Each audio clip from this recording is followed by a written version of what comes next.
बावल विधायक डॉक्टर कृष्ण कुमार ने अंबेडकर पार्क में बाबा साहेब की प्रतिमा पर पुष्प अर्पित किए। वार्ड 8 और 9 से बाबा साहेब की झांकियों को हरी झंडी दिखाकर रवाना किया।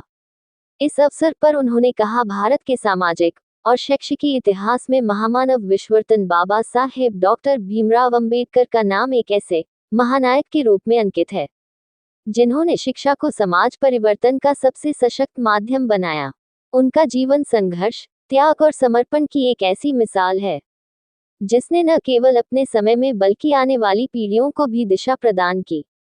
19वीं शताब्दी में भारतीय समाज गहरे सामाजिक भेदभाव, जातिवाद, छुआछूत और अंधविश्वास से जकड़ा हुआ था।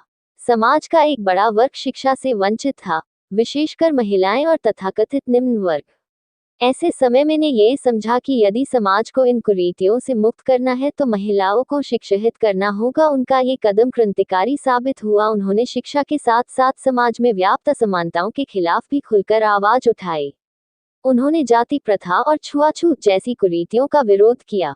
आज जब हम 21वीं सदी में प्रवेश कर चुके हैं और शिक्षा के क्षेत्र में अनेक उपलब्धियां हासिल कर चुके हैं, आज भी समाज के कुछ हिस्से ऐसे हैं जहां शिक्षा की रोशनी पूरी तरह नहीं पहुंच पाई है। ग्रामीण क्षेत्रों में आर्थिक रूप से कमजोर वर्गों में और विशेष रूप से बालिकाओं की शिक्षा को लेकर अभी भी कई चुनौतियां मौजूद हैं। ये दिन हमें आत्ममंथन करने का अवसर देता है कि हम उनके आदर्शों पर कितना चल पा रहे हैं।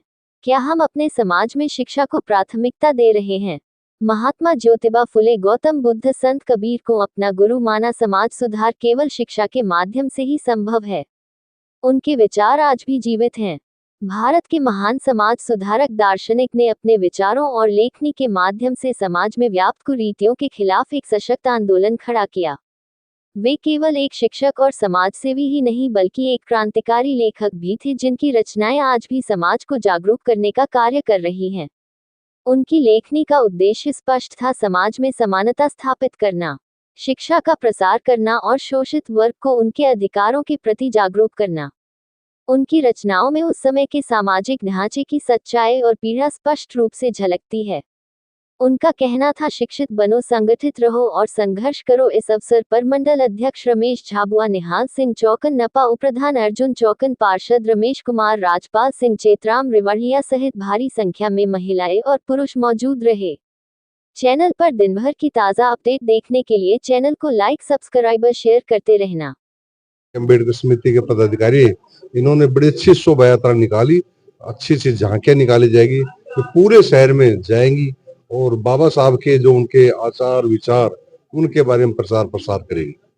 बाबा साहब का नारा बड़ा अच्छा नारा था और ये बड़ा मूल मंत्र है कि संघर्ष करो, शिक्षित बनो और संगठित रहो। यानी शिक्षा एक इतना बड़ा हथियार है, शिक्षा के बल पे आप कुछ भी पा सकते हो और ऐसे संगठित रहो।